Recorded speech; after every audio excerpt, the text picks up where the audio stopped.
Hey folks, DJ with the Rabbit Skull Garage, and I haven't put a video out for the 1993 Suzuki Intruder VS1400 in a while, and there's a reason for that.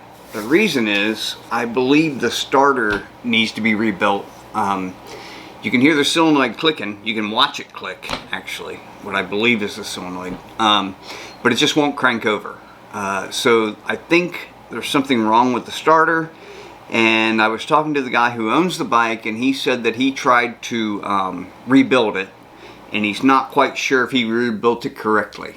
So I've put that bike on hold, and I'm gonna go ahead and wait for him. He's gonna come over, and we're both gonna look at it together so we can see what he did, how he did it, and that kind of stuff. He's pretty knowledgeable himself, so you know, I trust that he knew what he was doing, so we'll see. But I think there's something wrong with the starter. It's either the starter or the motor's locked up, and I don't think the motor's locked up. So that's where we are on the 1993 Suzuki Intruder VS1400. I got a new bike coming in tomorrow. It belongs to my uncle, and it is a, I don't know what year it is, but it's a Yamaha V-Star.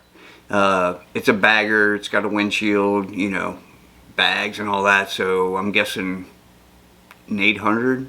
I don't know how the V-Stars work. I don't remember the levels of them. I'll have to check it again, but I believe it's an 800. Anyway, so yeah, that'll be the new video I'll be starting on soon, and I will keep the VS1400 in my garage and be doing videos on it. I just can't do anything right now without, I shouldn't say I can't. I don't want to do anything new with them, with that bike, until the owner comes and we sit and talk about it and I show him some things. So yeah, that's where we are with that bike, and stay tuned because this V-Star is going to be pretty easy, I think. And I will catch you on the next one.